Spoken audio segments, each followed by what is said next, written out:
O Laura, mabuti naman na isipan mo kong dalawi ngayon. Wala ka bang pasok sa tindahan ni Francia? 2 linggo na po akong hindi pumapasok. Nagkatrangkaso ako at kahapon lang bumubuti ang pakiramdam ko.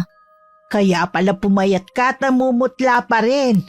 Medyo matabang pa rin po ang panlasa ko, kaya wala pa rin ganang kumain. Paano kayo kumakain yan kung hindi ka pala nakakapagtrabaho? Bago pa naman po ako nagkasakit nakahanap na ng trabaho si Itay bilang karpintero.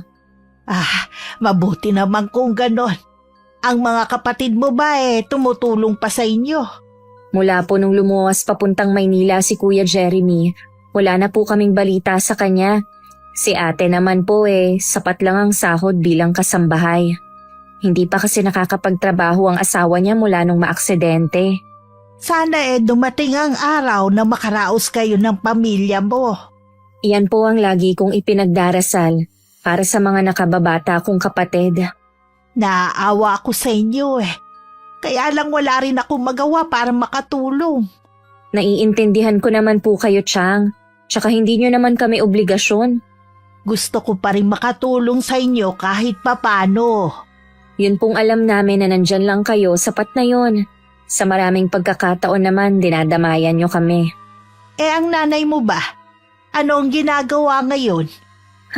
Ganun pa rin po. Hindi na yata magbabago ang inay Hindi ko rin maintindihan ng nanay niyo Kung hindi siya masaya sa pagkakaroon ng pamilya, sana hindi na lang siya nagparami ng anak. Umaasa po kasi siya na isa sa amin ang magbibigay sa kanya ng marangyang buhay. Bago siya umasa sa inyo, dapat maging mabuti muna siyang ina sa inyo. Oo nga po, kaya siguro ang tagal din bago ako gumaling. Imbis na alagaan niya ako, panay sermon pa siya sa akin. Ay, grabe na talaga ang nanay niyo. Kahit si Itay po, wala na rin magawa sa ugali ni inay. Kung may kakayanan lang sana ako para mabago ang kapalaran niyo, gagawin ko Alang-alang sa inyong magkakapatid. Tungkulin ng isang ina na alagaan ng mga anak. Protektahan, bigyan ng pagmamahal at hubugin para maging mabuting tao. Hindi sumbatan sa mga nagawa niyang sakripisyo para sa mga anak. Mapagpalang araw, Miss Gwen, at sa lahat ng nakikinig sa inyong channel. Isa rin po ako sa masugid ninyong taga-subaybay. Tawagin niyo na lang po akong Laura. Laking probinsya ng Bicol. Dalaga pa rin sa edad na 32 anyos at isang OFW sa Saudi. Sa ngayon nagbabakasyon ako dito sa atin kaya nagkaroon ako ng pagkakataon na sumulat sa inyo para ibahagi ang hindi ko malilimutang karanasan. Saan ka nang galing? Galing po ako kay Tia Remedios.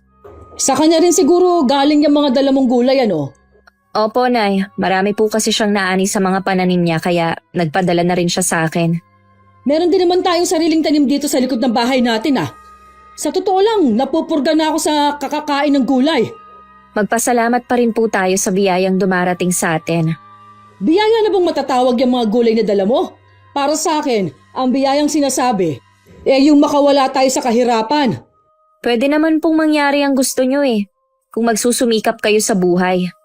Ako pa talaga ang magsusumikap? Hindi mo ba naiisip na may edad na ako?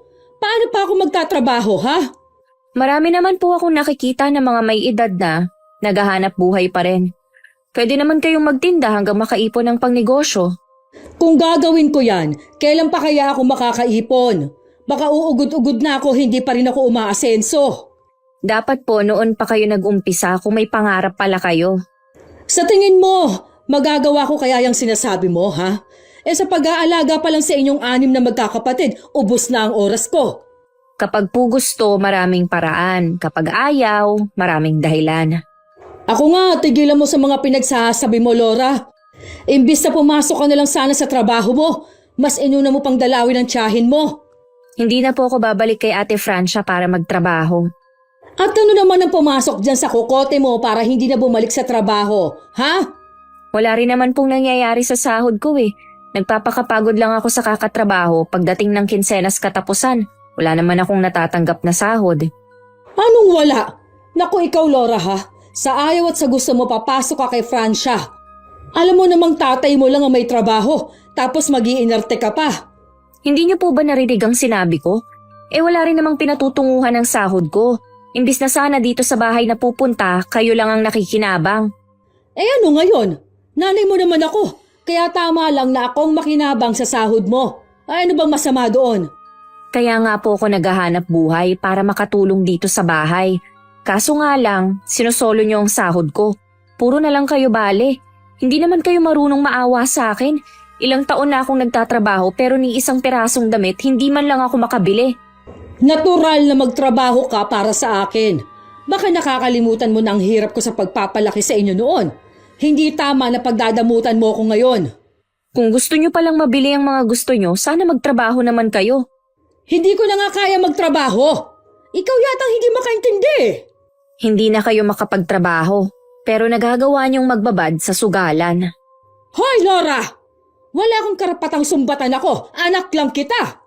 Ako lang ang may karapatang manumbat sa bahay na ito. Yan ang isaksak mo sa isip mo. Kayong lahat. Lahat kayong mga anak ko. Walang karapatang pagsalitaan ako. Nung gabi, hindi ako sumabay sa hapunan. Sigurado kasing kukulitin na naman ako ni inay na bumalik na sa trabaho. Sa totoo lang nanghihina pa ako pero hindi dahil sa pagkakasakit ko, kundi sa sitwasyon namin sa bahay. Yung hindi naman sana mararanasan ng mga kapatid ko ang magutom at walang maibaon sa pagpasok sa eskwelahan. Pero dahil sa pagiging makasarili ni inay, naranasan naming anim ang lahat ng hirap. Bigla ko napatigil sa pagmumuni ko nang marinig ko ang pagtawag ni Itay. Kasabay ng paghawi ng makapal na kortina na tanging tumatabing sa silid namin. Uy, bakit hindi ka sumabay sa amin sa hapunan? Wala po akong ganang kumain. Masama pa rin ba ang pakiramdam mo? Hindi na po. Sinabi nga pala ng kapatid mo si Jean na nagkasagutan kayo ng nanay mo kanina. Gusto na po kasi niyang bumalik ako sa trabaho ko kay Ate Francia. Tay, ayaw ko na pong bumalik dun. Kung hindi ka na magtatrabaho, sino na magiging katuwang ko sa paghahanap buhay niyan? Kahit naman po may trabaho ako, alam naman natin pareho na si nanay lang ang nakikinabang. Bago pa dumating ang sahod ko, nabali na ni nanay. Nahihirapan na po ako sa sitwasyon natin. Hindi sana tayo magigipit ng ganito kung tumutulong sana ang kuya at ate mo. Tay, wag niyo na po silang sisihin. May pamilya na rin silang dapat buhayin. Ang sa akin lang naman, sana hindi agad sila nag-asawa. Di sana nakakatulong sila sa atin. Alam niyo po kung bakit sila maagang nagsipag-asawa? Para makaiwas kay inay. Huwag mo naman sanang laging sinisisi ang inay mo sa nangyayari sa mga kapatid mo at dito sa bahay. Yun naman po ang totoo eh. Ay, ang mabuti pa, lumabas ka na doon at kumain na. Hindi maganda yung nagpapalipas ka ng gutom. Mamaya na lang po. Hindi pa naman talaga ako nagugutom. Wala nang inay mo, umalis na siya. Kaya kumain ka na. Sigurado, sa sugalan na naman maglalagi si inay. Sigurado din na uumagahin na naman siya dun. Doon lang naman siya lagi sa kumari niya pumupunta Wala naman siyang pangsugal. Ay, hindi ko alam kung hanggang kailan kayo magbubulag-bulagan sa ginagawa sa inyo ni inay. Nang sumunod na araw, nalaman ko sa kapatid kong si Jing na kaya ayaw ni inay na umalis ako kay Ate Francia. May malaki pala siyang utang sa amo ko. 2 buwan daw na sahod ko yun na kailangang bayaran. Hinahanap na nga raw ako ng amo ko. Dinahilan na nga lang ng kapatid ko na hindi pa ako magaling. Desidido na talaga akong hindi bumalik sa tindahan ni Ate Francia. Maayos naman ang pakitungo niya sa akin. Yun nga lang hindi niya matanggihan si inay kapag humihiram ng pera. Sa kabila ng pakiusap ko na wag na niyang bigyan. Hay! Wala bang ibang ulam? Wala po nay kundi ang ampalaya. Kaya ayoko umuwi dito Pagtsagaan nyo na lang po kung anong meron sa mesa. Mabuti nga may ulam tayo Sahod na rin ni Itay mamaya, baka may dala siyang ulam pag uwi. Ano, isda na naman? Malapit na akong tubuan ng kaliskis Kung hindi gulay, isda naman. Yun lang po ang kaya ni Itay Ikaw ba? Kailan balik mo kay Francia? Halos 3 linggo ka nang lagi rito sa bahay Nakausap ko na po si Ate Francia. Sinabi ko na hindi na ako babalik sa kanya para magtrabaho. Ano? Nagbibiro ka ba? Hindi po, Nay. Pumayag naman po siya. Hindi ka pwedeng basta lang umalis sa kanya. Paanong gastusin dito sa bahay? Hindi kakayanin ng tatay mo. Baka po ang ibig niyong sabihin, paano na kayo? Kayo lang naman na nakikinabang sa sahod ko eh. Ay ano ngayon? Obligasyon mo naman yun. Anong gusto mo? Sa ibang tao ako humingi? Ang gusto ko po kasi sana, mapupunta sa mga kapatid kong nag-aaral ang sahod ko at dito sa bahay. Hindi yung sosolohin niyo lang. Basta, bumalik ka sa tindahan ni Francia. Bukas na bukas din pumasok ka na sa trabaho. Hindi na nga po ako papasok doon. Pinayagan na ako ni Ate Francia. Wala na po kayong magagawa. Hindi nga pwede. Bakit pa pinipilit niyo akong bumalik doon? Dahil ba sa pagkakautang niyo, ha? Kayo dapat ang magbayad nun, hindi ako. Naiintindihan naman ni Ate Francia yon. Ano naman ang ipambabayad ko ha, Aber? Kayo na lang pong dalawa ang mag-usap. Hindi ako makikipag-usap kay Francia. Ang gusto ko, bumalik ka sa kanya. Hindi na nga po ako babalik doon kahit kaladkarin niyo pa ako. Ang tigas talaga ng ulo mong bata ka. Kanino ka ba nagmana? Tinalikuran ko na lang si inay at hinarap ko na lang ang paglalaban ng mga damit namin. Ayoko na kasing makipagtalo pa. Isinumbong ako ni inay kay itay pagdating nito sa bahay. Tahimik lang naman ako nakaupo sa sofa habang matalim akong sinusulyapan ni inay. Mahirap naman kasi ang trabaho sa tindahan ni Francia. Mabuti nga nakatagal doon ang ilang taon ng anak natin. Paano ang utang ko ha? Sino magbabayad nun? Baka pwedeng pakiusapan mo muna si Francia na kapag nakaluwag-luwag ako tsaka ako babayaran. Kailan ka pa makakaluwag ha? Noon pa naman lagi na tayong kinakapos. Dapat kasi nung bata-bata ka pa, naghanap ka na ng trabaho ng malaki ang sahod. Di sana hindi ganito ang buhay natin. Huwag mo nang ungkatin ang nakaraan, tapos na naman yun eh. Kapag inireklamo ako ni Francia dahil sa utang na yon, walang dapat sisihin kundi si Laura. O bakit kailangan mo sisihin ang anak natin? Hindi naman niya sinabi na mangutang ka. Imbis na magpasalamat ka sa kanya dahil nabili mo mga gusto mo. Nagagalit ka pa kay Laura. Dapat lang naman dahil sa hirap ng pag-aalaga ko sa kanila noon. Huwag mo naman sana silang sumbatan. Hindi naman nila kagustuhan na ipanganak at ikaw ang maging nanay nila. Kahit ano pang sabihin mo, utang pa rin nila sa akin kung bakit sila nabuhay sa mundong ito. Ay sana maisip mo rin na hindi nila ginusto na isilang din. Responsibilidad natin na buhayin sila at hindi yung silang bubuhay sa atin. Malalaki ng mga yan. Tapos ng obligasyon natin sa kanila. Tama lang na tayo naman ang pagsilbihan nila. Kailanman hindi natatapos ang obligasyon natin sa kanila. Kung tutusin, ang dami nating pagkukulang. Tama na nga usapan na ito. Lalo mo lang pinaiinit ang ulo ko. Imbis na sabihan mo ang anak mo, ako pang pinapangaralan mo. Ayoko kasi na habang buhay ganyang ka mag-isip. Hindi ko gustong maramdaman ng mga anak natin na mas ikaw ang pinapaborang ko. Sige, magkampihan kayo mag-ama. Bahala na kayo. Kahit naman noon wala na akong halaga sa bahay na ito. Nagdadabog pang lumabas ng bahay si inay. Hindi naman siya pinigilan ni itay na umalis. Alam naman kasi namin kung saan siya pupunta. Nang mga oras na yon, halo ang nararamdaman ko. Noon ko lang kasi narinig na pinangaralan ni itay si inay. Kahit ang iba ko pang kapatid biglang nanibago. Mula rin ng gabing yon, mainit na lagi ang ulo ni inay sa amin. Lagi siyang nakasinghal sa mga kapatid ko. Tuwing nasa kusina siya, para siyang batang nagdadabog kapag hindi gusto ang ulam. Wala na bang pagbabago sa bahay na to, ha? Kung hindi ginisang sardinas, itlog, o di kaya talbos ang ulam. Nabawasan po kasi ang budget ni Itay dito sa bahay, kaya tiis-tiis muna tayo. Kasalanan mo lahat ng to Hindi sana nagbabayad ang itay mo sa utang ko kay Francia kung hindi ka umalis. Wala ka talagang kwentang anak. Wala kang pinagkaiba sa kuya at ate mo. Mabuti na rin po siguro na hindi na ako nagtatrabaho. Kayo lang naman kasi ang kumakain ng masarap. Nakakabili ng mga bagong damit. Samantalang ako na nagtatrabaho, hindi man lang makabili. At least ngayon, sama-sama tayo sa hirap. Anong sinabi mo, ha? Ikaw, Laura, kapag hindi ka pa naghanap ng trabaho, patitigilin ko sa pag-aaral ang mga kapatid mo at silang paghahanap buhayin ko. Sige po, gawin nyo. Nakalimutan nyo na po yata na pwede kayong makulong sa gagawin nyo. Alalahanin nyo, mga menor de edad ang mga kapatid ko. Wala ka talagang kwenta! Walang utang na loob!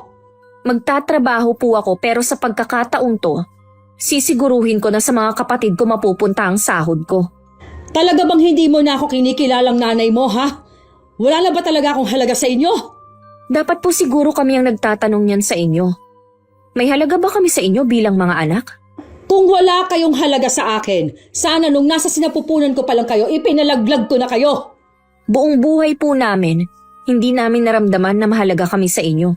Ni hindi nyo nga kami inaasikaso sa pagpasok sa eskwelahan. Wala kayong pakialam kung kumain na ba kami o anong kailangan namin. Tigilan mo na nga yung kagadrama mo, Laura. Kapag ako napuno na sa bahay na to, iiwan ko kayo at magpapakalayo-layo na ako. Magsama-sama kayo ng inutil mong ama. Kung gusto nyo kaming iwan, gawin nyo na lang po.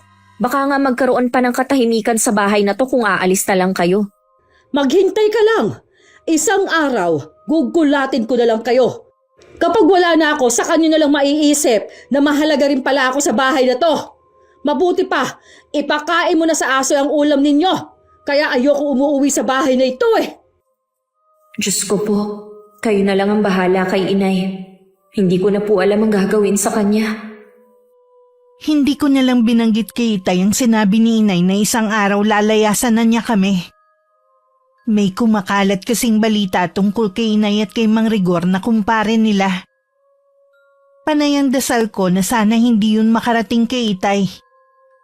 Alam ko kasing malaking gulo kapag nagkataon. Pareho kasing sugarol si Inay at si Mang Rigor. Malamang na dun sila nagkagustuhan na dalawa. Hindi ko rin lubos maisip na magagawa pa yun ni Inay sa edad niya. 52 na kasi siya at halata na talaga ang kulubot na balat. Kita na rin ang mga puting buhok niya. Ang mga tanong ko sa isip na bakit kailangan lagi siyang nakapustura at gusto laging naka-makeup na sagot na rin. Dahil meron na siyang ipinagpalit sa tatay namin. Tay, meron po sana akong sasabihin sa inyo. Ay, ano ba yun, anak? Hiring daw po sa pinapasukan niyang restaurant sa bayan. Baka daw po gusto ko pong pumasok bilang waitress. O pwede naman. Kung gusto mo. Kaya lang ang layo ng bayan. Baka naman lugi ka sa pamasahe. Stay in daw po lahat ng waitress na malayo ang inuuwian. Maliit lang daw ang sahod pero libre lahat. At sa tip daw na galing sa mga customer kami babawi ng kita. Ganun ba? Kilala ko naman si Mel. Hindi ka naman niya siguro ipapahamak. At saka nasa hustong gulang ka na rin naman para magdesisyon. Naaawa na rin po kasi ako sa mga kapatid ko, Tay. Lagi na lang silang walang baon kapag papasok. Pasensya ka na, anak, ha? Kung wala akong kakayanan na bigyan kayo ng magandang buhay. Ayoko rin kasi na lumapit sa mga kamag-anak natin para humingi ng tulong. Siguradong kasi na pagsasalitaan lang nila ako na bakit nagparami ng anak, hindi ko naman pala kayang buhayin. Ayoko rin naman po na lumapit kayo sa kanila. Mahirap kasing magkaroon ng utang na loob. Hayaan nyo, kung hindi man kami nakapagtapos ni na ate at kuya, sisiguruhin ko po sa mga nakababata naming kapatid makakapag-aral po sila. Salamat, anak, ha? Hindi ka tumulad sa dalawa mong kapatid. Wala naman talaga akong magiging katuwang kundi ikaw lang. Huwag po kayong mawawalan ng pag-asa. Balang araw makakaraos din tayo sa mahirap nating sitwasyon. Habang nagliligpit ako ng mga damit na nilabhan ko, masayang dumating si Inay. Nagkatinginan naman kami magkakapatid pero hindi kami nagsalita. Si tatay ang pumansin sa kanya. Uy, maganda yata ang mood mo ngayon, ha? Hindi ka tulad ng mga nakaraan na laging mainit ang ulo mo kapag dumarating. Nagkita kasi kami ni Maring Beth. Talaga? Di ba sa Maynila na silang nakatirang mag-anak? Bumalik na ba uli sila rito? Binisita lang niya ang mga magulang niya dito. Siya pala nagpaayos ng bahay nila. Ano pa na pag-usapan niyo? Kung ano-ano lang. Maganda na pala ang buhay nila sa Maynila. Wala na raw silang balak tumira dito. Dadalawin nilang daw ang mga magulang. O di ba matanda na pareho ang mga magulang niya? Sino ang kasama nila? Yung bunso niyang kapatid na si Ted. Kaya nga lang, hindi naman daw maaasahan. Palibasa kasi binata, laging umaalis. Naghahanap nga daw siya ng kasambahay na titingin sa mga magulang. Kung may kakayanan naman sila na magbayad, maigi pa ngang kumuha sila na makakasama ng mga magulang niya. Mabuti nga nakausap ko siya. Kasi sinabi ko sa kanya na may anak akong dalaga na pwedeng pumasok. Kung ako po ang sinasabi niyong ipapasok na kasambahay sa kanila, ayoko po. Huwag kang umaarte dyan! Trabaho na nga lumalapit sa'yo aayaw-ayaw ka pa. Wala ba talaga kayong malasakit sa akin, ha? Alam niyong manyakis ang kapatid niyang si Ted. Ilang beses na bang nakasuhan yun? Pasalamat siya at kamag-anak niya ang isa sa konsehal kaya lagi siyang naaabswelto. Nagbago na yung tao. Tsaka hindi niya yung gagawin sa'yo dahil sa hiya, no? Yung huli niya pong minanyak, asawa ng pinsan niya. Bakit hindi siya nahiya? Huwag mo kasing iisipin na mamanyakin ka ng tao. Ang isipin mo magkakatrabaho ka na. Ayoko po, Nay. Hindi niyo ako mapipilit. Tama ang anak natin. Hindi ako papayag na mapahamak siya sa kamay ng hayop na yun. Isa ka pa! Anong gagawin ng anak mo? Habang buhay na lang dito sa bahay, ha? Ang tanda na niya para magpakargo pa sa atin. Wala po akong balak maging pabigat. May nahanap na po akong trabaho. Oh, saan ka naman magtatrabaho, Aber? Sa pinapasukan po ni Mel sa bayan. Papasok ka na waitress. Alam mo bang maliit lang ang sahod ni Mel doon? Baka lugi ka pa sa pamasahe. Alam ko naman po kung magkanong pamasahe. Stay in naman ako kaya makakatipid ako. Hindi ka rin nag-iisip, ano? Mas malaki ang sasahurin mo at mas magaan din ang magiging trabaho mo sa mga magulang ni Maring Bet. At uwian ka pa, ayaw mo. Ayoko nga po doon. Maliban sa binanggit kong dahilan, ayoko rin na kayo mismo ang nagrekomenda sa akin. Nakakadala na po. Baka matulad na naman dati. Tingnan mo tong babae na ito. Ikaw na nga ang tinutulungan na magkatrabaho Ang dami mong satsat. May nahanap na po akong trabaho. Mas gusto mong malayo sa mga kapatid mo, ha? Imbes na dito ka lang sana sa malapit? Kahit paano, alam ko po na sa kanila mapupunta ang sahod ko at hindi nyo lang sosolohin. Masyado ka talaga makasarili. Kung makinabang man ako sa sahod mo, natural lang dahil ina mo ko. Kayo po ang makasarili, Nay.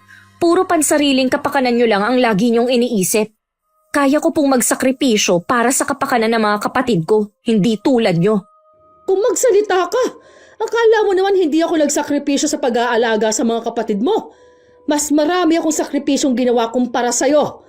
Yang ginagawa mo ngayon, maliit na bagay lang yan. Tama na ang pagtatalo niyo. Ikaw, Melissa, nakapagdesisyon na ang anak natin. Nasa hustong gulang na siya para magdesisyon sa kung ano ang gusto niya. Kahit nasa hustong gulang na siya, nasa poder pa rin natin siya. Hindi mo siya dapat pinayagan. Matutulungan naman ako ng anak natin.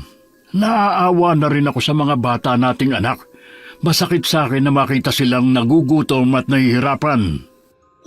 Pareho kayo ng anak mo madrama. Ang gusto ko lang naman magtrabaho siya dito sa malapit lang. Ayoko nga po. Alam ko na kasi ang plano nyo O baka naman nakabali na agad kayo. Bastos ka! Wala kang galang! Sinasabi ko lang po ang hinala ko kaya pinipilit nyo akong pumasok na kasambahay sa kumari ninyo. Sige! Doon ka sa bayan magtrabaho. Pero itong tandaan nyo, hindi ako mag-aasikaso sa mga kapatid mo. Bahala silang umintindi sa mga sarili nila. Sawang-sawa na ako maging ulirang ina. Sa isang linggo na ang unang araw ng pagpasok ko sa trabaho sa bayan. Magkahalong excitement at kaba ang nararamdaman ko. Hindi ko rin maiwasan na mag-alala sa mga kapatid ko. Mula pa kasi nung mga bata sila, ako na ang nag-aasikaso sa kanila. Dahil mag-isa lang ako sa bahay ng araw na yon, tapos ko na rin ang mga gawaing bahay. At pati ang pag-aayos ng dadalhin ko mga gamit. Naisip kong dalawin muna si Tia Remedios para makapagpaalam na rin. Basta mag-iingat ka doon, ha? Ito ang unang beses na mapapalayo ka sa pamilya mo. Mabuti pinayagan ka. Okay lang naman po kay Itay. Si nanay po ang galit na galit at ayaw akong payagan. Mas gusto niya akong mamasukan na kasambahay sa mga magulang ni Aling Beth. Mabuti hindi kanya napilit sa gusto niyang mangyari. Nanindigan po talaga ako, alang-alang sa mga kapatid ko. Gusto ko silang mabigyan ng magandang kinabukasan. Alam kong magagawa mo yan. Naniniwala ako sa kakayanan mo. Salamat po, mabuti pa kayo may tiwala sa akin. Kaya ka lang ba pumunta rito para magpaalam? Dahil nga ayaw akong payagan ni Inay, sinabi niya na hindi niya aasikasuhin ang mga kapatid ko. Kilala ko po si Inay, gagawin niya ang sinabi niya. Kung yan ang inaalala mo, pwede naman akong dumalaw sa inyo. Bantayan sila hanggang makauwi ang itay nyo galing trabaho. Nakahinga na po ako ng maluwag sa sinabi ninyo. Alam mong lahat gagawin ko para sa inyo ng mga kapatid mo.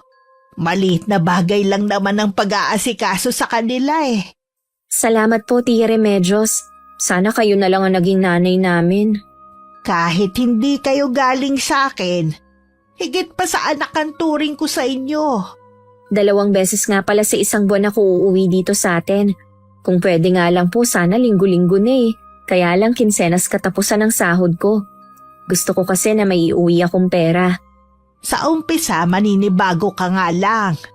Handa po akong tiisin lahat para sa pamilya ko. Ang inay mo lang kasi ang dahilan ng paghihirap ninyo eh. Hindi naman kasi marunong makinig sa akin ng tatay mo. Bulag po siya sa pagmamahal niya kay Inay. Mabuti nga po ngayon ipinagtatanggol na niya kami, hindi tulad dati. Kaya tuloy nag-aalangan akong sabihin sa kanya ang naririnig ko tungkol sa inay mo at kay Rigor. Alam niyo rin po palang balitang kumakalat. Natural, taga rito ako eh. Baka naman po chismis lang yon. Sigurado akong hindi. Humanda lang tayo kapag nakarating na yun sa ama mo. Ilang beses ko na pong tinangkang kausapin si Inay, pero lagi akong nauunahan ng takot. Hayaan mo na lang na mismong tatay mo ang makadiskubre. Inaalala ko rin kasi baka hindi ka rin paniwalaan. Magkaroon pa ng lamat ang samahan ninyo. Dumating ang araw ng pag-alis ko. Isa-isa ko niyakap ang mga kapatid ko habang nag-iiyakan kami. Nagbilin lang ako kay Jing dahil siya na ang tatayong panganay habang nagtatrabaho ako sa bayan. Wala nun si Inay at mula pa kagabi hindi umuwi. Si Itay naman madaling araw pa lang umalis na para magtrabaho. Naroon ng mga sandaling yun si Tia Remedios. Ang balak niya uuwi lang siya kapag nakauwi na si Itay para may kasama ang mga kapatid ko. Malayo rin kasi kami sa mga kapitbahay kaya nag-aalala din siya. Lalo na mga babae ang mga kapatid ko. Ate Remedios, anong ginagawa niyo dito? Hinihintay ko si Elmer para may kasama na ang mga bata. Gabing-gabi na rin pala siya umuwi dahil laging overtime sa trabaho. Oo. Nangihinayang din kasi siya sa kikitain niya. Kumain na kaya si Jing? Oo, pinakain ko na sila kanina pa. Pinilinan ko na rin na gawin ang assignment nila. Ako na rin ang naglaban ng mga uniform nila para may magamit sila bukas. Ganun daw ang ginagawa ng Ate Laura nila eh. Ay, salamat sa tulong niyo, Ate Remedios. Pero hindi niyo na kailangang mag-abala na pumunta pa rito para asikasuhin sila. Malalaki na mga anak ko. Sa akin sila ipinagbili ni Laura. Ayoko namang biguin ng pamangkin ko. Ay nako, hindi talaga marunong mahiya si Laura sa inyo. Wala namang kasing malalapitan kundi ako eh. At hindi nakakaya yun. Sige ate, nandito na rin naman ako. Pwede na kayo umuwi para hindi na kayo gabihin. Magpapaalam lang ako sa mga pamangkin ko. Jing, uuwi na ako ha. Nandito na rin naman ang nanay nyo. May kasama na kayo. Ikaw na lang ang bahala sa mga kapatid mo ha. Babalik na lang ako bukas. Ate, bakit pa kayo babalik bukas? Yung kasi ang usapan namin ni Laura eh. Ano naman ang gagawin ninyo dito sa amin? Kung ano ang ginagawa ni Laura, ganun din ang gagawin ko. Baka nakakalimutan ninyo ate. Ako ang nanay nila. Huwag mo naman sana akong tanggalan ng karapatan sa bahay na ito. Hindi kita tinatanggalan ng karapatan. Gagawin ko lang ang ginagawa ni Laura na pag-aasikaso sa mga kapatid niya. Kaya mo bang gumising na maaga para ipagluto sila ng almusal at babaunin nila? Ipaglalaba mo bang mga anak mo? Hindi naman lumpo mga yan para hindi magawa mga sinasabi ninyo. Oo nga. Pero gusto lang siguro ni Laura na maramdaman ng mga kapatid niya na meron nag-aasikaso sa kanila. Basta, huwag na lang kayong bumalik dito. Ako nang bahala sa mga anak ko. Alam ko namang nahihiya ka lang malaman ng ibang tao na ako pa ang nag-aasikaso sa mga anak mo. Talaga namang nakakahiya. Pinagmumukha niyo akong masama eh. Ikaw naman mismo ang gumagawa para maging masama ang imahe mo eh. Alam ko naman na noon pa, ayaw na ninyo sa akin. Ganon din ako. Kaya kung ayaw ninyong magkagulo tayo, huwag na kayong bumalik dito. Hindi naman natinag si Tia Remedios sa sinabi ni Inay. Kinabukasan, maaga ulit siya pumunta sa bahay namin. Nakaluto na siya bago pa nagising ang mga kapatid ko. Nalaman din niya kay Itay na umalis din pala si Inay kagabi bago siya dumating. Salamat ate, nandito ka sa bahay. Wala na talaga akong oras para asikasuhin pa ang mga anak ko. Ang layo kasi ng trabaho ko ngayon. Mahal ko ang mga pamangkin ko na parang mga anak na rin. Hindi ko sila kayang tiisin. Huwag mo na lang pansinin kung meron man sinasabi si Melissa. Ganun lang naman yun eh. Noon pa hindi na nagbago ang asawa mo. Sarili lang niya ang iniisip niya. Wala na tayong magagawa sa ugali niya. Ganun na siya noon pa. Kung wala pala siyang pagmamahal sa mga anak niya, sana hindi na lang kayo nagparami.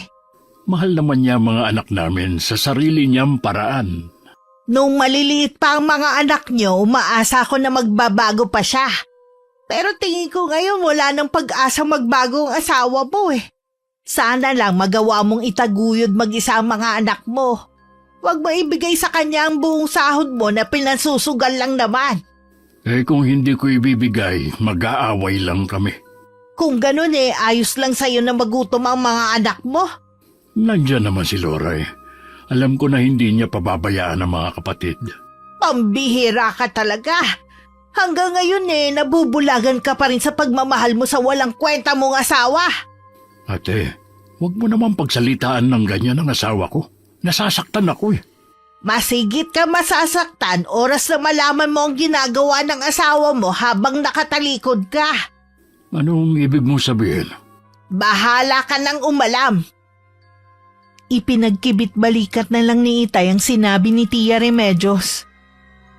Hindi pa rin niya magawang pagdudahan si Inay. Nananatiling buo pa rin ang tiwala niya rito. Walang nagawa ang tiyahin ko kundi hayaan na lang ang kapatid. Makalipas ang 2 linggo tsaka ako umuwi sa bahay. Namili na ako ng mga kailangan ng mga kapatid ko at pagkain tulad ng mga dalata at noodles na nakasanayan na naming kainin.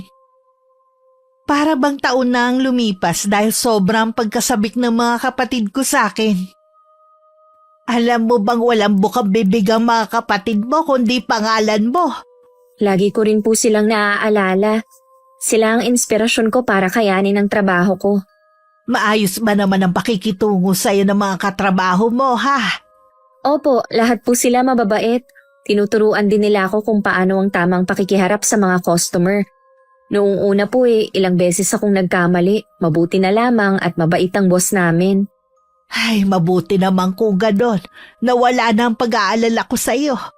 Plano ko po sa susunod na sahod ko mabilhan kahit tigi-1 t-shirt ang mga kapatid ko. May nakita kasi akong pwesto sa bayan na mura lang ang paninda. Siguradong matutuwa ang mga kapatid mo. Naaawa nga ako dahil puro butas-butas na ang mga damit na sinusuot nila. Alam ko naman po yun. Nung nakaraan kasi hindi ko sila mabilhan dahil hindi ko nahahawakan ang sahod ko. Puro bali kasi si Inay. Ngayon may bago ka ng trabaho. Huwag mong hayaan na mahawakan pa ng inay mo ang kita mo. Siya nga po pala, sa inyo ko na lang po ibibigay ang baon ng mga kapatid ko. Kayo na ang bahalang pagkasyahin yun Baka naman wala ka nang tinira sa sarili mo. Meron pa naman po akong pamasahe. Libre naman ako doon kaya hindi ko kailangan ng baon na pera. Matipid naman ang mga kapatid mo Dahil sinisiguro ko na lagi silang busog bago sila pumasok ng eskwelahan. Saktong papasok ng bahay si inay nang makita niya ang pag-abot ko ng pera kay Tia Remedios. Malakas pa siyang tumikim para makuha ang atensyon namin. Kailan ka pa dumating, Laura? Kani-kanina lang po, Nay. Sumahod ka na siguro kaya nakauwi ka na ngayon. Baka naman pwede mo akong bigyan kahit magkano. Pasensya na po, Nay Pamasahe na lang po ang natirang pera ko. Binili ko na po kasi ng kailangan dito sa bahay at nagbayad na rin ako ng utang sa tindahan. Huwag tangang sinungaling ha. Nakita ko pa lang nang abutan mo ng pera si Ate Remedios.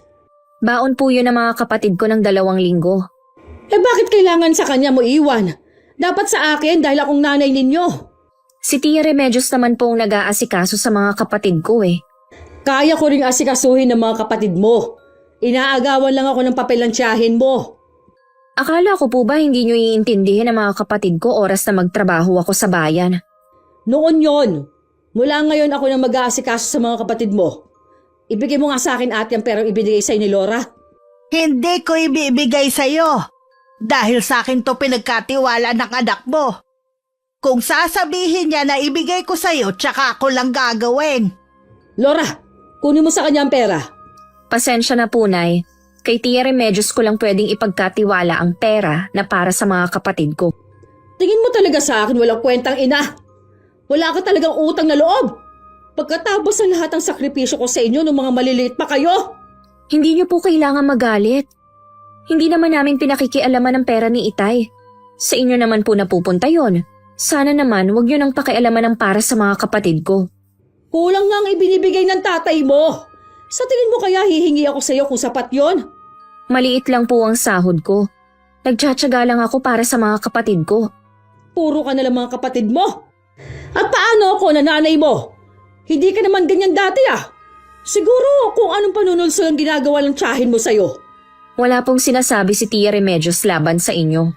Hindi ako naniniwala dahil sa ugali mong yan. Hindi ka aasenso dahil sa ginagawa mong pagdadamot sa akin. Sinusumpa ko yan. Nay, paano niyo po nasabi na madamot ako? Samantalang ilang taon akong nagtrabaho noon sa inyo lang napupunta. Kulang pa yon. Hindi pa sapat para mabayaran mo ang paghihirap ko sa'yo. Makikita mo, ipagkakalat ko yung samalang ugali mo sa buong barangay. Nay, teka lang po. Hayaan mo na siya kung anong gusto niyang gawin. Hindi mo rin naman siya mapipigilan Bakit po ganun ang inay, Chang? Bukod tanging siya lang ang kilala kong ina na wala nang ang amor sa amin. Sinusumbatan pa kami. May mga ganun talagang tao. Malas niyo lang talaga at siya ang naging nanay niyo. Pag-uwi ko ulit sa amin, maraming sinumbong sa akin ng kapatid kong si Jing. Kung ano-ano raw ang paninirang sinasabi ni inay laban sa akin. Kesyo mas pinili ko daw magtrabaho sa beer house kesa maging kasambahay sa pamilya ng kumari niya. Mabuti na lang lagi akong pinagtatanggol ng nanay ni Mel sa mga taong nanghuhusga sa akin. Ano bang klaseng ina si Melissa? Sariling anak yung sinisiraan niya sa ibang tao. Salamat po sa pagtatanggol ninyo sa akin. Kaibigan ka ni Mel. Hindi ako papahayag na pagpiestahan ka ng mga kismosa dito. Mabuti pa po kayo may malasakit sa akin. Basta, kapag nakarinig ako ng hindi maganda laban sa'yo, ako nang bahalang sumupalpal sa mga bibig nila. Hindi ko pa rin po maiwasan na masaktan sa mga sinasabi nila sa akin. Huwag mo na silang pansinin. Wala ka namang masamang ginagawa. Alam ko, balang araw, malayo ang mararating mo. Paano? Aalis na ako. May gagawin pa kasi ako sa bahay. Salamat po ulit, Aling Mena. Ikaw na lang ang umulawa sa nanay mo. Nagagalit lang kasi yun dahil hindi niya mahawakan ang sahod mo ngayon. Mabuti pa ang ibang tao. Mas may malasakit sa amin kaysa kay nanay. Hayaan mo, pag uwi niya mamaya kakausapin ko siya. Kahit ano naman pong paliwanag ninyo sa kanya, sarado naman ang isip niya eh. Uy, kahit paano malaman niya na alam natin ang mga ginagawa niya. Kung hindi nga lang po dahil sa mga kapatid ko, hindi na ako uuwi dito eh. Konting tiis pa. Magbabago rin ang inay niyo. Malabo na po yan. Ayoko nang umasa. Kasalukuyang kami nag-uusap ni Itay nang dumating si Inay. Dahil sa sama ng loob ko, wala akong pasabi na tumalikod at pumunta na lang muna sa kwarto. Naroon ang mga kapatid ko na nagbabasa ng mga libro na pinabili sa akin. Nakasalubong ko si Mena. Ano ang ginawa niya dito? Sinabi niya ang ginagawa mong paninira laban sa anak natin. Mabuti pa yung tao. May malasakit kay Laura. Anong paninira? Yung bang pagtatrabaho ni Laura sa beer house? Oh, totoo naman, di ba? Restaurant ang pinapasukan ng anak natin. Ano bang pinapakalat mo? Hindi mo na binigyan ng kahihiyan ng anak natin Tingin mo naman sa akin, tanga. Hindi ako ipinanganak kahapon para hindi malaman na kunwari lang na restaurant ang pinapasukan ni Laura. Ang totoo niyan, may extra service ang restaurant na yon. Pero tama ba yung ginagawa mo kay Laura? Oo, tama. Swain at wala siyang modong anak. Dapat lang sa kanya ang mapahiya sa buong barangay natin. Lahat ng iyon narinig ni Tia Remedios na nasa labas ng bahay namin. Napakuyom na lang ang dalawang kamao niya sa galit na nararamdaman. Nang gabing yun, hindi ako pinatulog ng mga alalahanin ko. Naapektuhan talaga ako sa ginagawa ni Inay. Ipinagtanggol man ako ni Itay hanggang dun lang. Hindi pa rin niya kayang rendahan ng sariling asawa. Kinabukasan, imbis na sa hapon pa ako aalis, sumabay na ako sa mga kapatid ko nung umaga. Matagal na akong nagtitimpi sa ginagawa ng asawa mo dahil sa'yo at sa mga pamangkin ko. May ginawa na naman ba si Melissa? Matagal ka nang iniiputan sa ulo ng asawa mo. Hindi yun totoo. Hindi yun magagawa ng asawa ko. Bakit hindi mo siya puntahan sa pasugalan? Alam ko na hindi kayo magkasundo ng asawa ko pero sana wag mo naman siyang siraan sa akin. Ay, hindi ko siya sinisiraan sa'yo. Hindi lang ako ang nakakaalam sa relasyon nila ni Rigor. Si paring Rigor? Oo, ang itinuturing mong kaibigan. Hindi magagawang magtaksil sa asawa niya si paring Rigor. Wala siyang trabaho. Malaking mawawala sa kanya oras ng mga liwa siya. Sige, magbulag-bulagan ka pa. Pero oras na may gawin muli ang asawa mo sa mga anak mo, gaya ng paninira niya kay Laura, kukunin ko mga anak mo. Alam natin hindi sila magdadalawang isip na sumama sa akin. Huwag mo namang gawin sa akin to. Paano hindi ko gagawin sa'yo Wala ka namang kwentang ama. Hindi mo maipagtanggol ang mga anak mo. Hindi mo nga inaalam kung nasa ang panganay mong anak Ang alam ko nasa Maynila na siya. Paano ko malalaman ang kalagayan niya kung hindi naman siya umuwi dito sa atin? Dahil ayaw niyang malaman ng nanay nila ang tunay niyang kalagayan. Huwag kang mag-alala. Nasa mabuting lagay si Jeremy. Mabuti ka pa may balita sa kanya. Hindi mo rin siya masisisi. Tuluyan na rin siyang nawalan ng amor sa inyo. Hindi sapat na dahilan yun para kalimutan niya ako bilang ama. Bago ka magsentimiento sa anak mo, ayusin mo muna ang problema niyong mag-asawa. Kahit sinabi na ni Tia Remedios ang tungkol kay Inay, wala pa ring lakas ng loob si Itay na kumprontahin si Inay. Natatakot siya na baka iwan siya nito. Dahil sa sobrang pag-iisip, lagi siyang wala sa sarili. Isang beses sa trabaho, hindi niya napansin na nakausling pa ako at naapakan niya yun. Naisugod naman siya sa pinakamalapit na pagamutan. At sinagot ng amo niya ang lahat ng gastusin. Yun nga lang, matagal pa bago siya makakabalik sa trabaho niya. Imbes na mag-alala si Inay, galit pa siya dahil alam niyang walang sasahurin si Itay ng ilang linggo. Ang liit na nga lang sinasahod mo, hindi ka pa nag-ingat sa trabaho mo. Kung magsalita ka naman, parang ginusto ko nangyari sa akin. O paano na tayo niyan? Ilang linggo kang bakante. Binigyan naman ako ng amo ko ng pambiling gamot. Yun na lang muna ang gastusin natin. Pwede naman akong manghingi ng mga herbal kay Ate Remedios. Ewan ko sa'yo. Akala mo naman ikakasya yan sa atin. Konting tiis lang naman, malalampasan din natin to. Buwisit naman buhay to, Mahirap na nga tayo puro pa kamalasan ang nangyayari sa atin. Puro kasi masasama lumalabas sa bibig mo Kaya tayo minamalas. Totoo naman kasi ang sinasabi ko Kung sawa ka na sa buhay natin, mabuti pang iwan mo na lang kami.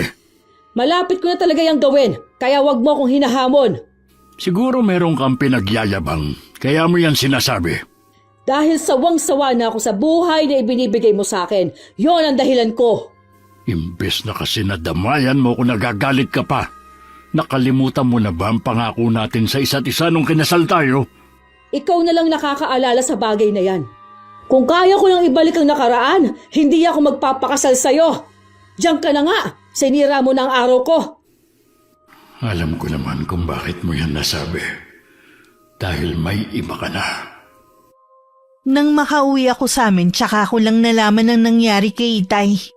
Si Tia Remedios lang din ang nag-aalaga sa kanya at sa sugat niya para hindi maimpeksyon. Ang nanay naman namin laging wala. Naiiling na lang ako kapag nagkukwento ang mga kapatid ko na nagagalit pa daw si Inay. Dahil hindi nakakapasok ang tatay namin sa trabaho.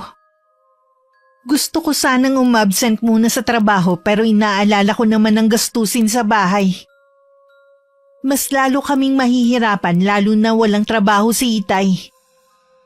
Hindi ko na rin naiwasan na maglabas ng hinanakit dahil sa ginagawa ni Inay. Na imbis na tulungan kami sa mga ganitong pagkakataon, mas inuuna pa rin niya ang sarili. Sana habang nandito ako, wag na muna siyang umuwi. Baka kasi hindi ko mapigilan ang sarili ko at may masabi na ako na hindi maganda. Nanay niyo pa rin siya.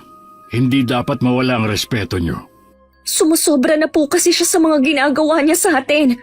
Balang araw, magiging nanay ka rin. Siguro, saka mo lang siya mauunawaan. Siguro nga po, pero isa lang po ang nasisiguro ko. Kahit kailan, hindi ko gagawin sa magiging pamilya ko ang ginawa niya. Alam ko naman na magiging mabuti kang ina. Nakikita ko naman kung paano mo alagaan ang mga kapatid mo. Habang masinsinang kami nag-uusap, nakarinig kami ng galit na boses na tumatawag sa labas ng bahay namin. Pagsilip ko si Aling Lisa pala. Hinahanap niya si Inay. Tumayo na rin si Itay kahit tirap siya.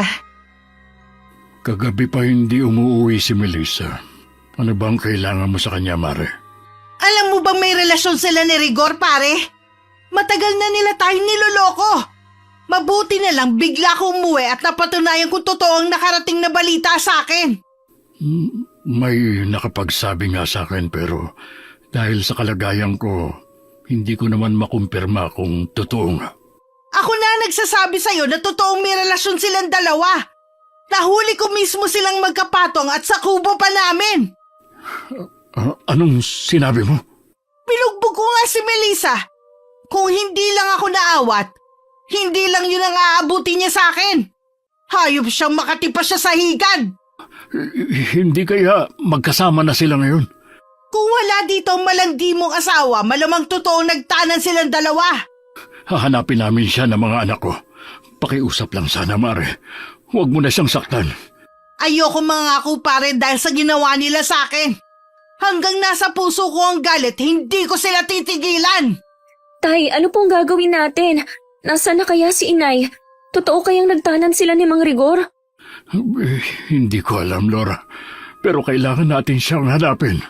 Hindi maaaring iwan niya tayo nang dahil sa lalaking yun. Wala na po tayong magagawa, Tay. Si Mang Rigor ang pinili ni Inay. Naawa na lang ako nang biglang umiyak si Itay. Noon ko lang lalong napatunayan kung gaano niya kamahal si Inay. Kung saan-saan din kami naghanap kay Inay at kung kani-kanino na rin kami nagtanong. Pero para silang naglahong parang bula. Inabot pa ng ilang buwan ang paghahanap namin sa kanila pero wala na kaming naging balita. Kalaunan, tinanggap na lang ni Itay na hindi na kami babalikan ni Inay. Sumagi rin sa isip ko baka patay na sila. Dahil taon na rin ang lumipas pero hindi na talaga sila bumalik. Sigurado ka na ba sa desisyon mo, Laura? Opo, Tay. May sapat na ipon na rin naman po ako para makapag-ayos ng mga requirements ko. Paano ka luluwas ng Maynila? Di ba nandun ang agency ka mo? Opo, may makakasama naman po ako sa pag-a-apply papuntang abroad. Habang nasa Maynila po ako, doon muna ako kay Kuya Jeremy makikituloy. Oo nga pala, nandun ang kuya mo. Mabuti na lang nagparamdam na rin sa wakas ang kapatid mo. Oo nga po, nakausap ko na rin po siya. Ayos lang naman daw po kung doon ako sa kanila. Gusto rin po niya na makatulong sa akin. Kaya lang anak, hindi ka ba natatakot? Saudi ang pupuntahan mo. Kailangan ko pong lakasan ang loob ko kung gusto ko talagang magbago ang buhay natin. Gusto ko rin pong makapag-ipon para makapag-aral ang mga kapatid ko. Dapat tungkulin ko yun, pero ginagampanan mo. Ayos lang po, Tay. Gusto ko naman pong ginagawa ko eh. Talaga bang hindi na kita mapipigilan? Buo na po ang pasya ko. Basta kapag nandun ka na sa lugar na yun, lagi ka mag-iingat ha. Huwag kang makakalimot na magdasal sa kanya. Opo, Tay. Sa bawat ginagawa at desisyon ko naman po lagi kong hinihingi ang patnubay niya. Kinakabahan din naman ako. Pero hindi ko lang ipinapahalata kay Itay at sa mga kapatid ko. Hindi ko rin maiwasang matakot. Lalo na hindi maganda ang nababalitaan ko sa mga kababayan natin na nagtatrabaho sa Middle East. Mas nananaig lang sa akin ang kagustuhan ko mabigyan ng magandang kinabukasan ng pamilya ko. Kaya inipon ko lahat ng tapang at lakas ng loob ko at saka isinantabi ang mga alalahanin sa puso ko. Nakakabilib ang lakas na loob ng anak mo. Oo nga, swerte ko talaga sa anak kong yun. Tama nga ang hula mo sa kanya nung bata pa. Siya ang hahango sa amin sa kahirapan. Suportahan mo na lang siya sa mga plano niya sa buhay. Oo naman. Mula nang umalis si Melissa, sa kanila ko na lang itinuon ang atensyon ko. Saan kaya napadpad ang dalawang yun? Sa kabila ng ginawang yun sa akin ni Melissa, sana nasa mabuti pa rin siyang kalagayan kung nasaan man siya sa mga oras na ito. Sa pagkakaalam ko tumigil na rin si Lisa sa paghahanap sa asawa niya. Napabayaan kasi niya ang trabaho niya at negosyo. Ilang beses din kaming nagkausap ni Lisa. Matindi pa rin ang nararamdaman niyang galit sa dalawa. Hindi ko naman siya masisisi. Kaya lang, ang inaalala ko, ang huli niyang sinabi na ipakukulam daw niya ang dalawa. Nasabi lang niya siguro yon dahil sa matinding galit. Sana nga. Naisip ko kasi na baka kaya hindi na bumalik ang dalawa dahil baka pinakulam nga sila ni Lisa. Si Lisa kasi hindi nakakakilala sa Diyos. Mas mahalaga sa kanya ang kumita ng pera. Kung sakaling ang gagawin niya yon, mas matinding sumpa ang naghihintay sa dalawa. Ang kulam galing sa demonyo. Ang nagpapalakas dito ay galit at ang pagnanasang gumante. Huwag naman sana. Iligtas niyo po sa kapahamakan ng asawa ko. Sana walang magmana sa mga anak mo kung gaano ka kahibang magmahal. Inabot din ng ilang buwan ang pag-a-apply ko. Pagod at gutom ang tiniis ko sa pagparuot pa rito, makumpleto lang ang mga kailangan ko para makaalis. Kasalukuyan ako nag-aayos na nun ng maleta. Sa makalawa na kasi ang flight ko at sa bahay ng kuya ko ako manggagaling. Kanina pa rin ako nagpipigil na humagulgol ng iyak. Mag-iingat ka doon, anak. Ha? Yung mga bilin ko, huwag mong kalilimutan. Lagi mo kaming tatawagan, ha? Opo, Tay. Huwag na po kayong mag-iinom, ha? Hindi maganda sa kalusugan niyo yon. Hindi na, anak. Nangako ako na iingatan ko na sarili ko para kapag bumalik ka, malakas pa rin ako. Naway gabayan ka ng ating may kapal sa bansang pupuntahan mo. Sumunod ka lang sa patakaran nila doon, ha? Magiging tahimik ang pamamalagi mo. Opo, Chang. Iingatan niyo rin ang sarili ninyo, ha? Meron pa pala akong sasabihin sa iyo. Huwag mong gagamitin ang kaliwang kamay sa paghawak ng pagkain nila. Kapag naguhugas ka ng mga kamay laging lagpas ng siko. Tatandaan ko po yan lagi. Oh, ayan na pala ang sundo mo. Pasensya ka na anak kung hindi ka na namin maihahatid hanggang sa terminal, ha? Ayos lang po, Tay. Kapag nandun na po ko kina Kuya, tatawagan ko kayo at bago ako makasakay ng eroplano sa Makalawa. Niyakap ko pa sila isa-isa habang lumuluha. Ang mga kapatid ko halos ayaw nang bumitiw sa akin. Ako na lang ang unang kumalas at saka binilinan ko silang mag-aral ng mabuti. At para sa kanila ang gagawin kong pag-alis. Puro tango naman sila sa akin. Asawa ng ate ko ang maghahatid sa akin sa terminal ng bus papuntang Maynila. Kasama rin si ate sa paghahatid sa akin. Marami din siyang bilin sa akin na huwag kong pababayaan ng sarili ko. Naging maganda naman ang kapalaran ko sa Saudi. Bagong kasal lang ang naging amo ko at wala pang anak. Isa sila sa itinuturing na mayayaman sa bansang yun. Lalo kong pinagbuti ang pagtatrabaho ko para makuha ko ang tiwala nila. May balita ka na ba kay Laura? 1 buwan na rin mula nang umalis siya Tumawag siya kagabi. Mabuti naman daw ang lagay niya ron. Marami nga lang daw trabaho kahit 2 lang ang amo niya. Pero kaya naman daw niya at mababait ang amo niya. Ay, salamat naman kung ganun. Gabi-gabi ko siyang ipinagdarasal na sana lagi siyang nasa mabuting kalagayan. Naway hipuin ng Panginoon ang puso ng kanyang amo. Makapangyarihan talaga ang dasal. Walang tatalo. Maiba nga pala ako. Wala ka bang pasok ngayon sa trabaho? Nakapambahay ka lang kasi. Nung makausap ko si Laura kagabi, sinabihan niya ako na wag na akong pumasok.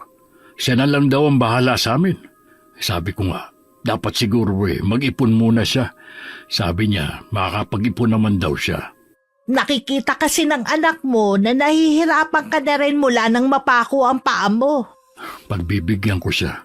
Pero kapag nainip ako rito sa bahay, magtatrabaho pa rin ako. Para hindi ka mainip magtanim ka na lang sa likod ng bahay ninyo. Meron ako mga buto sa bahay. Ibibigay ko na lang sa'yo. Ay, sige. Kukunin ko na lang sa bahay mo. Siya nga pala. May nakakausap ka ba sa mga taga rito sa atin? Matagal na akong hindi nakikipag-usap sa mga taga rito. Mula nang mangyari ang iskandalo ni na Melissa at Rigor. Kung ganon, hindi mo pa nga alam. Tungkol ba saan ang tinutukoy mo? Bumalik na raw si Rigor sa asawang si Lisa. Yun nga lang lantang gulay na ito.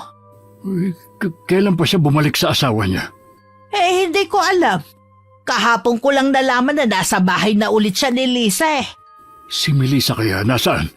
Wala akong balita sa asawa mo. Ano kaya nangyari kay Rigor? Bakit kaya siya nagkaganon? Hindi ko alam. Di ko mambibig ng mga kaanak niya sa totoong nangyari sa kanya. Pupuntahan ko siya. Kailangan ko malaman kung nasaan si Melissa at kung ano nangyari sa kanya. Kapag nalaman mo kung nasaan si Melissa, pababalikin mo na naman ba siya rito? Wala na akong balak na pabalikin siya rito. Gusto ko lang malaman ang kalagayan niya. Nasa maayos na kayong kalagayan. Si Melissa ang humihila sa inyo pababa. Wag mo naman sanang sayangin ang pagsasakripisyo ng mga anak mo. Maniwala ka, ate. Wala na talaga akong balak pabalikin siya. Kung sakali man nababalik siya rito, mga anak ko na ang bahalang magdesisyon kung papayagan pa nila. Pinuntahan ni Itay si Mang Rigor sa bahay nila. Wala dun si Aling Lisa kundi ang nakababatang kapatid ng lalaki na siyang nagbabantay sa kanya.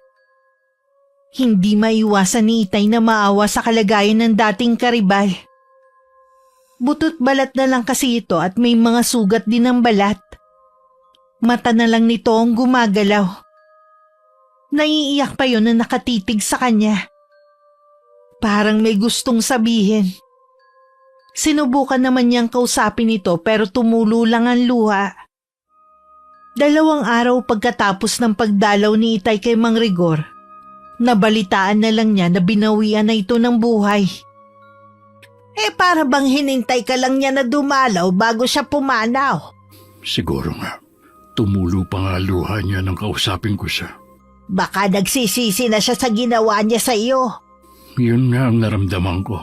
Habang pinagmamasdan ko nga siya, wala na akong galit na nararamdaman, kundi awa na lang. Sa pagpanaw ni Rigor, may posibilidad na lumitaw na lang basta si Melissa. Sana mapanindigan mo ang sinasabi mo.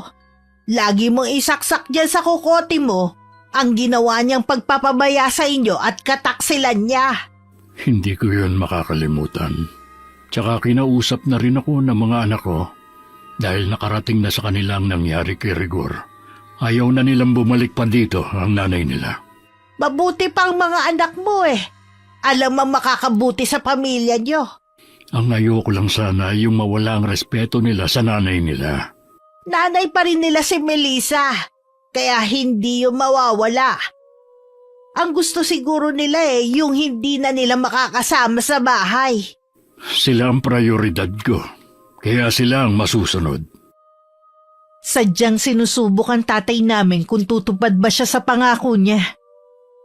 Pakalipas kasi ang ilang buwan, bigla na lang lumitaw sa bakuran namin si Inay. Payat at namumutla. Nanginginig din siya sa matinding gutom.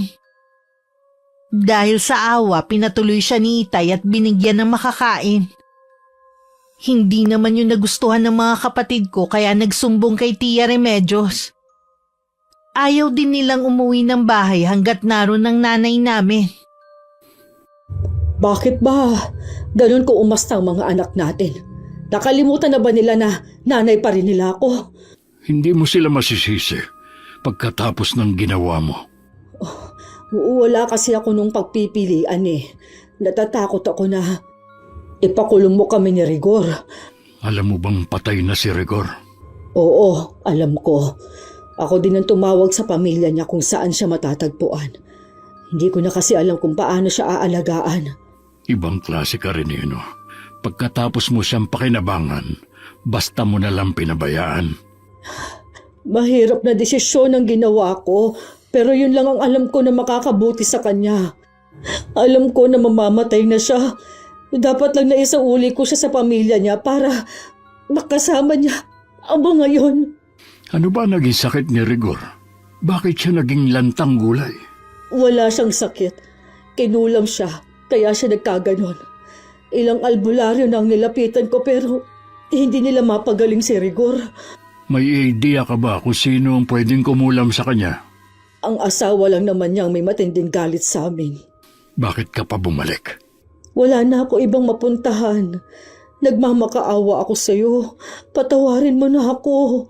Magsimula muli tayo. Ayaw na ng mga anak mo na makasama ka pa.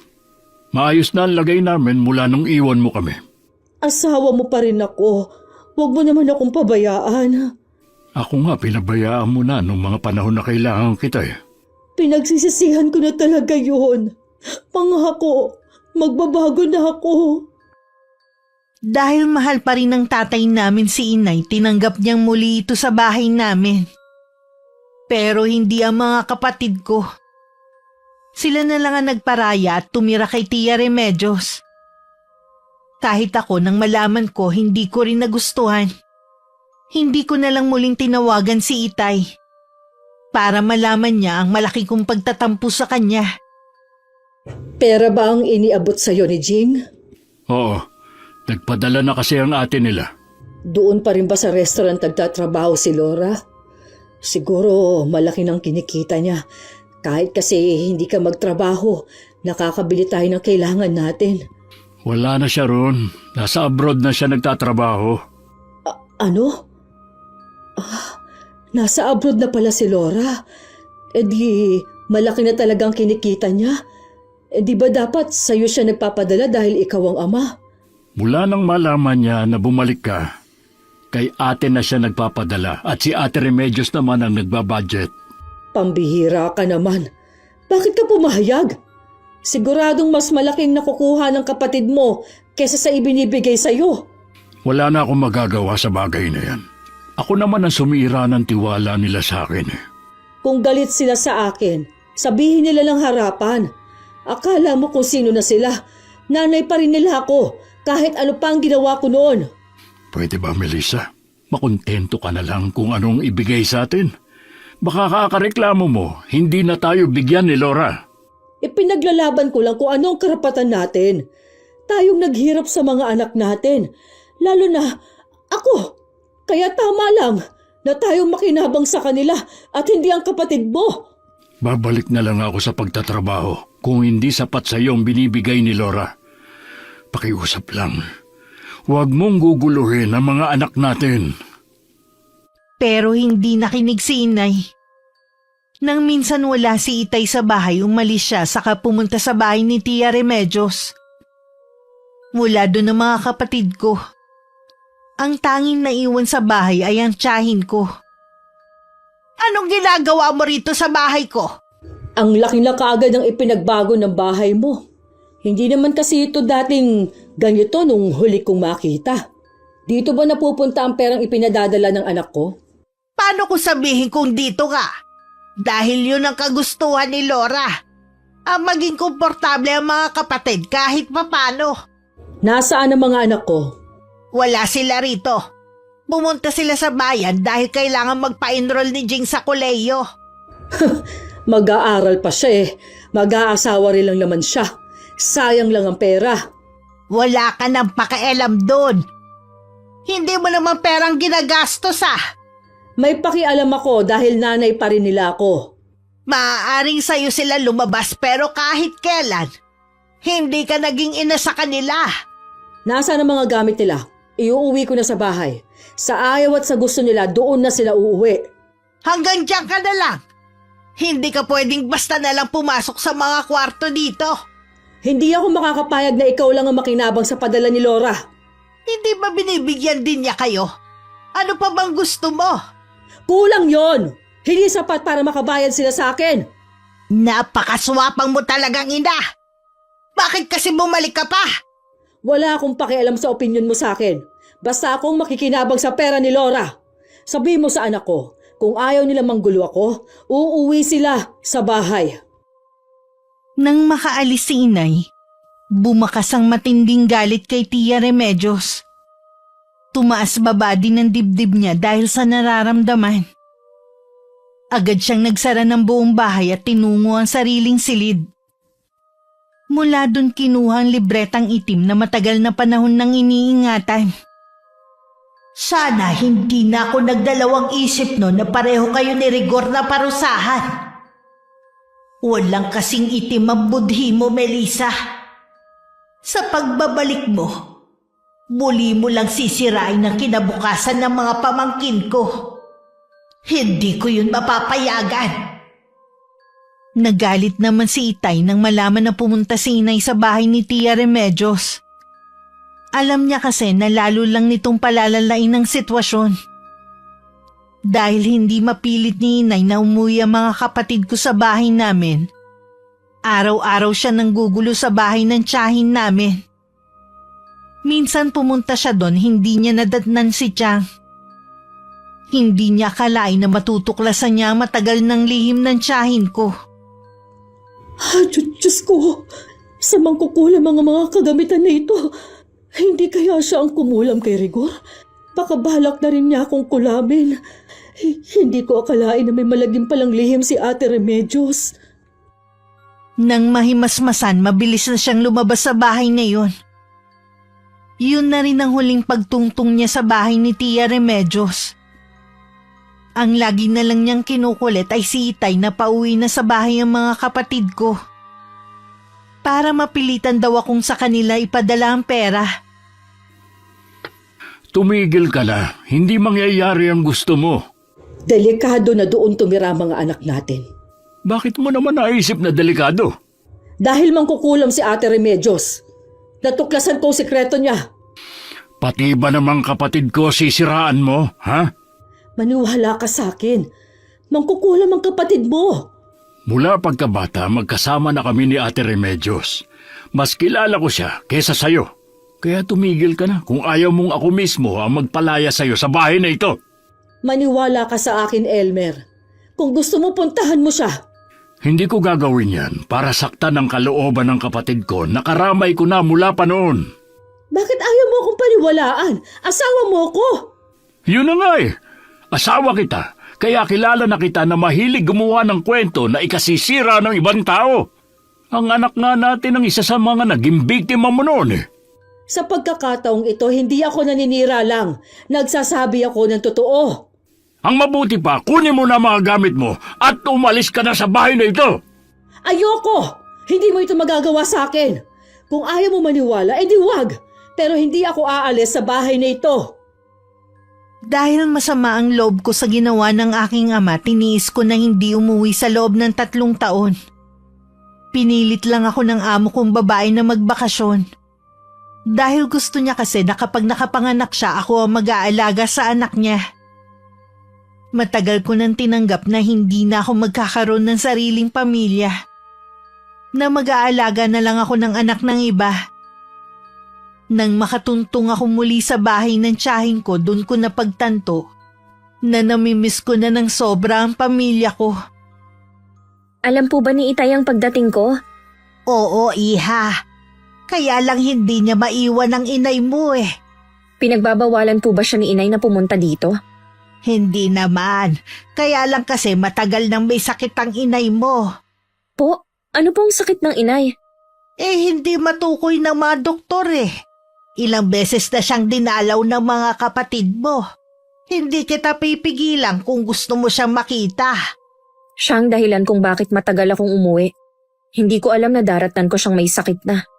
Parusa na siguro yun sa kanya sa dami ng mga kasalanan niya sa inyo at sa ibang tao. Pinagbabayaran na niya ngayon. Magpapahinga lang po ako sandali at saka ako pupunta sa bahay namin. Iha, total naman may ipong ka na. Bakit kailangan mo pang bumalik sa Saudi? Habang nasa abroad po ako, marami akong naisip. Hindi ko lang gustong mapag-aral ang mga kapatid ko. Marami pa akong gustong gawin. Matutupad ko lang yon kapag nasa abroad ako. Baka kasi makalimutan mo na ang sarili mong kaligayahan eh. Masaya at kontento na po ako sa buhay na meron ako. Alam ko na po kung anong gusto ko sa buhay. Huwag na po kayong mag-alala sa akin. Bandang hapon, nagpaalam na ako kay Tia Remedios na pupunta sa bahay namin. Habang daan, pabilis ang pintig ng puso ko. Makailang beses din ako huminga ng malalim. Sa dami ng naglalaro sa isip ko, hindi ko na namalayan na nandun na ulit ako sa bahay namin. Lumabas naman si Itay para salubungin ako. Masaya siyang yumakap sa akin at iginiya ako sa loob hanggang sa kwarto kung nasan si Inay. Napako naman ako sa aking kinatatayuan. Hindi kasi ako makapaniwalang ang nanay ko ang nasa harapan ko. Malaki kasi ang nabawas sa timbang niya at naninilaw pa ang balat niya. Wala na rin siyang buhok at nagmistulang bungo ang mukha nito. Melissa, nandito si Laura. Laura? Ikaw nga anak ko. Ay, iiwan ko na muna kayo, ha? Sa labas lang ako. Kamusta na po kayo, Nay? Nangihina na ako, anak. Salamat dinalaw mo ko, ha? Matagal na kitang hinihintay. Gusto ko kasing humingi ng tawad sa iyo. Sa totoo lang po, marami akong sama ng loob. Pero ngayon na nakita ko ang kalagayan ninyo, naglaho na po lahat ng yun. Napatawad na ako ng mga kapatid mo.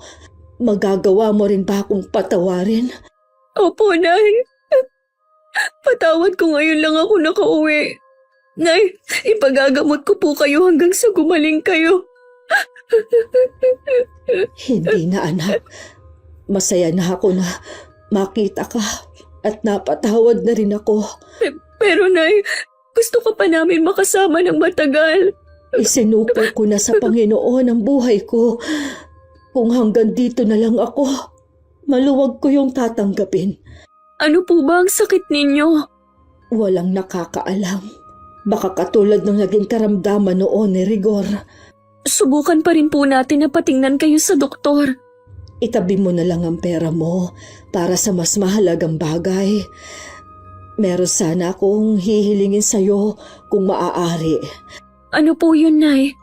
Ihingi mo ko ng kapatawaran sa Tia Remedios mo. Nagsisisi na ako na hindi ako naging mabuti sa kanya. Samantalang siya ang katuwang ko sa pag-aalaga ko sa inyo noon. Mauunawaan ko kung hindi niya ako mapapatawad. Sasabihin ko po sa kanya pag uwi ko.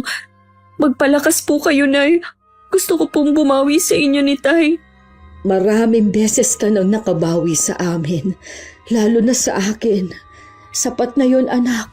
Sa sarili mo dapat ikaw bumawi. Ang bilis ko na mapagod. Gusto ko pa sana makipag-usap sa'yo pero inaantok na naman ako. Babantayan ko po kayo hanggang sa makatulog kayo. Hindi po ako aalis sa tabi niyo. Nang makatulog si inay, nagpaalam muna ako kay Itay na kukuha lang ng ilang damit. Gusto ko kasing dun muna ako mamalagi para mabantayan ko si inay. Pagdating sa bahay ni Tia Remedios, nasa labas siya na parang hinihintay ang pagdating ko. Lumapit ako sa kanya at napaiyak. Ikinuwento ko ang kalagayan ni inay. Humihingi po ng kapatawaran sa inyong inay.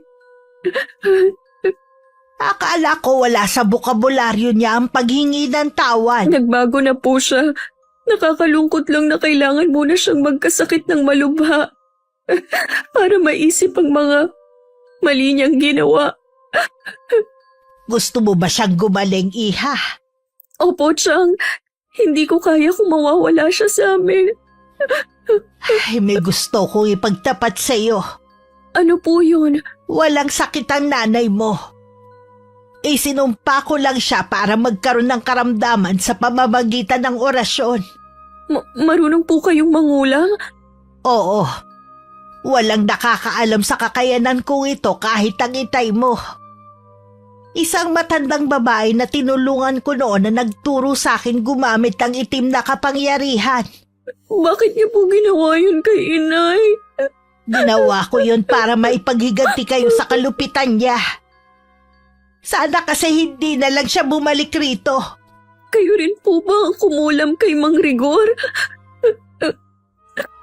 Oo, kagagawan ko rin ang pagkamatay niya. Nagmamakaawa po ako sa inyo. Bawiin niyo na po kung ano man ang ginawa ninyo kay inay. Mahal po namin kayo pero sana po huwag niyo kaming tanggalan ng ina. Huwag ka na umiyak, iha. Alam kong hihilingin mo ang bagay na yan. Mahal ko kayo ng mga kapatid mo. Lahat gagawin ko para maging masaya lang kayo. Maraming salamat, Chang. Alam ko po na sa kabila ng kaalaman ninyo sa kulam, mabuti kayong tao. Kinabukasan din, ibinalita sa amin ni Itay ang himalang paggaling ni inay. Inilihim ko na lang sa lahat ang nalalaman ko sa lihim ni Tia Remedios. Sa kabila ng pagbabago ni inay, mas pinili pa rin ng mga kapatid ko na manatili sa bahay ni Chang. Ayos lang naman yun sa mga magulang namin. Dahil sa dami ng mga nangyari, hindi ko na malayang tapos na pala ang bakasyon ko. Salamat, Laura, ha. Inilihim mo ang aking sekreto. Dadalhin ko po hanggang sa hukay ang sikreto ninyo, Chang. Hindi ko hahayaan na mabunyag yun sa ibang tao. Pangako ko rin sa'yo na huling beses ko na yung gagamitin. Kahit ano pa po ang kasalanan ng isang tao, hindi po tama na gumanti tayo. Alam ko na ngayon. Salamat dahil ikaw ang nagmulat sa akin na masarap pa rin mamuhay na walang galit sa puso. Minsan na rin po akong naging alipin ng galit, pero nang makita kong kalagayan ni inay, hindi ko pala kaya na matagal na magalit sa kanya. Dahil likas na may mabuti kang kalooban. Kaya nga patuloy kang binibiyayaan ng Panginoon eh. Mag-iingat po kayo dito ha. Lagi ko po kayong tatawagan. Ikaw din, iha. Hihintayin na lang namin ang muli mong pag-uwi. Noong unang beses ako umalis, may bigat sa dibdib ko dahil sa sama ng loob ko sa aking ina. Pero ngayon magaan ang loob kong aalis. Kung noon kuya ko lang ang naghatid sa akin sa airport, ngayon buong pamilya ko na. Alam kong may hindi sasang-ayon sa aking sasabihin. Kahit gaano pa naging masama sa atin ng ating ina, nag-iisa lang siya at hindi kayang palitan. Marapat lang na ibigay pa rin natin sa kanila ang respeto at pagpapatawad. Nagsisisi man o hindi sa pagpapabaya sa atin. Maraming salamat po Miss Gwen sa pagbasa ng aking sulat. Sana kapulutan ng aral ang kwento ko ng inyong mga taga-subaybay. Wakas.